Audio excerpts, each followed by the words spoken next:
salut, c'est Atlas, j'espère que je vous ai manqué. D'après des petits messages que vous m'avez envoyés, c'est super gentil, mais c'est les vacances que tout le monde est. Ouais. D'ailleurs, je reviens de Londres, là où je raconterai un épisode spécial hors ésotérisme. Merci Ryanair qui m'a fait passer un enfer, je vous expliquerai tout ça. J'ai fait une petite rubrique aujourd'hui sur les livres, mais pas un livre en particulier, sur ce que j'ai lu ces derniers mois, parce que bon, à chaque fois, je reçois des livres où j'en achète. Et j'en achète beaucoup, et de ce type, d'ici je vais faire une rubrique à chaque fois pour chaque livre, ça fait trop commercial, etc. Donc, mais je sais qu'il y a certains d'entre vous qui sont contents de voir mes petites rubriques sur les différents bouquins, est-ce que j'ai aimé, pas aimé, voir mes commentaires, etc. Donc je me suis dit, c'est le moment. Et aujourd'hui, voilà. Alors, on va commencer par des j'aime, j'aime pas. Qu'est-ce que je vais faire? En fait, il y en a qu'un que j'aime pas aimer. Je commence par le mal. On commence par le mal, j'adore le mal. Alors, le grimoire de magie verte d'Anne Moura. Je sais que j'ai entendu plein de bons commentaires sur des blogs, sur plein de sorcières et de sorciers qui adoraient ce livre. Et moi, je n'ai pas aimé du tout. Je n'ai pas aimé du tout. Au début, je me disais que ça commençait quand même relativement bien, mais au fur et à mesure, alors déjà, moi, quand on commence à me dire il faut faire attention aux licornes et aux dragons, voilà, moi déjà, ça me refroidit. Deuxièmement, son système de correspondance est faux. Je prends un exemple, je sais pas moi, c'était quoi que j'avais vu, oui, elle mettait le chiffre qui correspondait à Vénus, qui était le 6, c'est nouveau, elle a réformé toute la partie des correspondances planétaires à sa manière. Enfin, j'ai vraiment pas aimé ce livre, trop gnangnan. Il y a certaines choses qui sont bonnes, je dis pas que tout est mauvais, j'ai bien aimé celui sur les sabbats, par exemple, dedans. Mais la plupart des rituels de magie propre, j'ai pas aimé du tout. Je trouve qu'il y a des ors qui sont grotesques, et voilà. Donc je n'ai pas du tout aimé le grimoire de magie verte. Bah désolé, mais il faut pour une fois que je dis que j'aime pas quelque chose, voilà. Donc ça, c'est fait. En deuxième, j'ai acheté le masculin sacré, grimoire de la confrérie du masculin sacré de Antinous Serranil. J'ai acheté ce livre, pourquoi? Le masculin sacré, devinez pourquoi? Parce que je suis un garçon. Deuxièmement, on parle beaucoup du féminin sacré, et c'est très important, le féminin sacré, de retrouver justement toute cette correspondance, toute cette analogie qui se passe au fur et à mesure du temps, de la femme qui doit retrouver justement, la femme n'est pas fait qu'un instrument comment dire, pour faire des bébés, elle a plein d'autres choses, plein de qualités, et heureusement merci, et je pense que c'était intéressant aussi de pouvoir montrer qu'il y avait certes un féminin sacré, mais il existait aussi un masculin sacré. Il s'est connu depuis l'Antiquité qu'il y a énormément de rites qui sont faits entre les femmes et aussi entre les hommes. Et là, Antinous Serranil a refait tout un processus, comment dirais-je, d'une tradition qu'on pourrait dire qu'il a recréé à partir de différents ordres qu'il a reçus, donc les connaissances qu'il a, par rapport à plein de choses, comme pour qu'un homme, c'est difficile d'expliquer en fait, hein, pour qu'un homme puisse se retrouver, non pas que ça fasse viril, parce que l'homme n'est pas que simplement le travail, la guerre,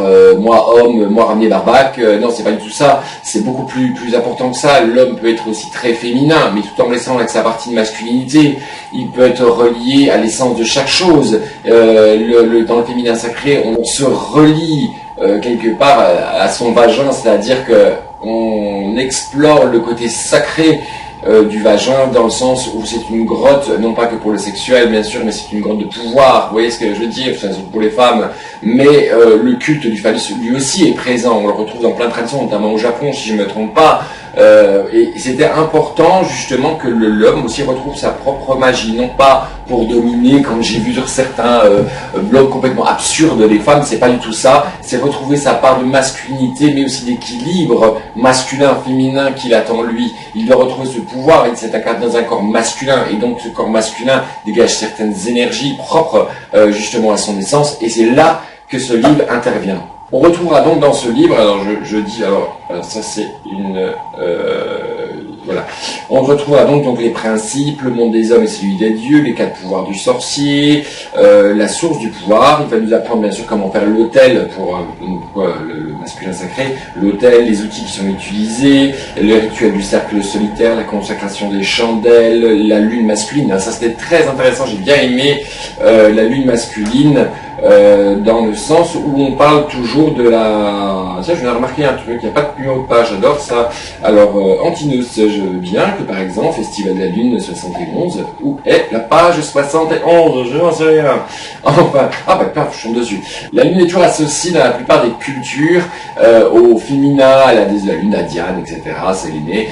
Mais il faut savoir que dans d'autres cultures, c'est pas forcément le cas. On prend par exemple au Japon, dans le shintoïsme, Amaterasu, qui est la déesse du soleil. On prend par exemple chez les Chinois, il faut savoir que chez les Chinois, dans le folklore chinois, l'esprit de la lune est symbolisé par un lapin ou un lièvre.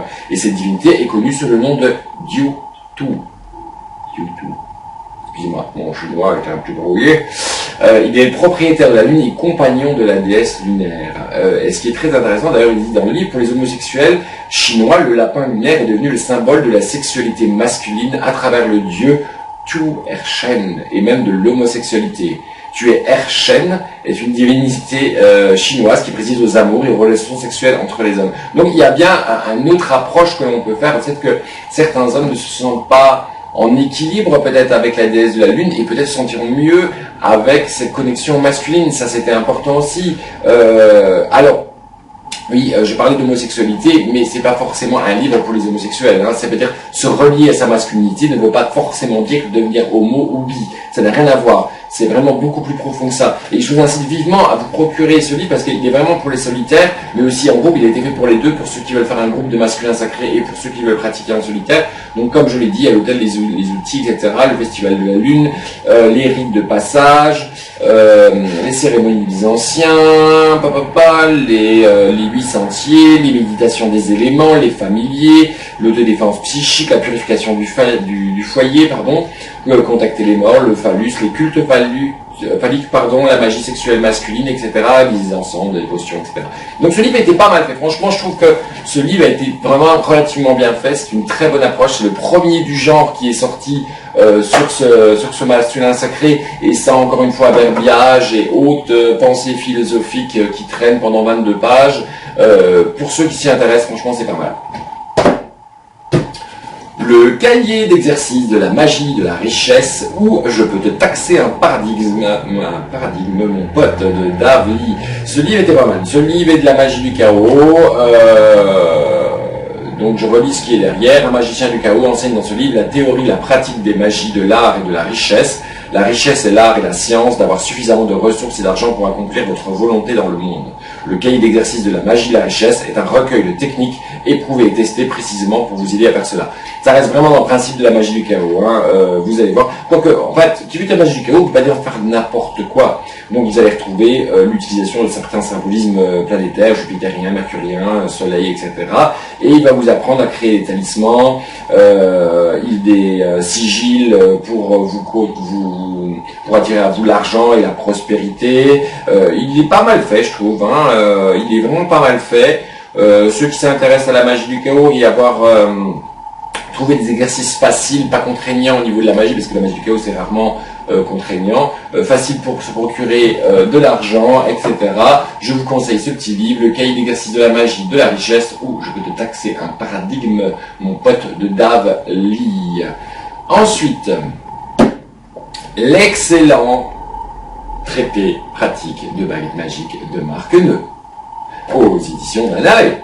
Attention, là il y a du lourd. Ce livre est vraiment très très bien. Ce livre a été fait pour ceux qui voulaient créer leur baguette magique, qui est très important dans un principe de magie, se lever, coagula, attirer et dissoudre. L'atame et la baguette font partie intégrante de la panoplie du magie. Et donc, ce petit livre va vous apprendre sans vous enfermer dans une tradition spécifique. Il va vraiment vous faire c'est un livre aware, comme je dirais. Hein, merci Jean-Claude Van Damme. Il va vous apprendre quels sont les bois utilisés, pourquoi, voir quels sont les élixirs fluidiques à mettre dedans, quels sont les extraits de poils d'animaux ou de plumes, etc. À quoi ils correspondent. D'ailleurs, il y a une chaîne de correspondance dedans. Il explique les méthodes de consécration, que ce soit par exemple d'un point de vue catholique, d'un point de vue païen, comment les faire. exactement si vous devez mettre un sigil, comment le créer, pourquoi, si c'est une baguette, je dirais générale, une baguette pardon, faite pour un but précis, comme pour la guérison, pour l'amour, pour des choses vraiment pas très particulières, et il vous explique comment la créer et pourquoi. C'est vraiment un traité. C'est bien sur dit traité pratique des baguettes magiques, c'est vraiment bien fait. J'encourage vivement les gens qui veulent réaliser une ou plusieurs baguettes magiques de se procurer. Bien sûr, ce n'est pas un livre traditionnel, je dirais, hein, malgré, comme on le décrit, l'utilisation en Wicca, c'est pas du tout comment nous on l'utilise dans nos coven, que ce soit en gardénien, alexandrien, ou luciférien, etc. C'est pas du tout ce qui est écrit dedans, mais du moins d'une manière générale, surtout pour la Wicca éclectique, je dirais.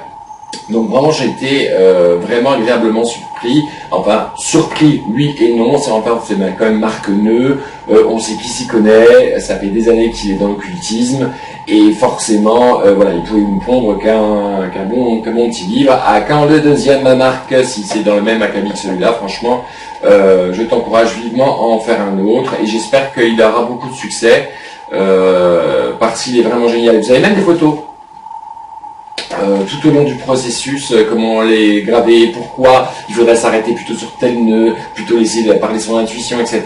Franchement, ce livre est vraiment très bien. Et je termine par une petite Bible, le dictionnaire des analogies ésotériques de Vincent Lauvergne aux éditions Ambre. Alors, ce livre est une petite Bible, pourquoi ? Quand vous travaillez en magie et sorcellerie, quelles que soient vos correspondances, il existe actuellement deux formes de correspondance. Il y a les correspondances magiques classiques que l'on retrouve chez la plupart des auteurs, Agrippa, etc., qui vont relier, bien sûr, dans un système planétaire. Chaque planète correspond à des éléments, à une pierre, à un animal, à un nombre bien précis, etc. Et bien sûr, je vais prendre l'exemple, je ne sais pas, vous voulez faire une opération d'amour, vous avez envie de vous relier à la sphère de Vénus, oui, mais je dois utiliser quelle pierre, je dois utiliser quelle herbe, quel jour, quel nombre, quelle direction, etc.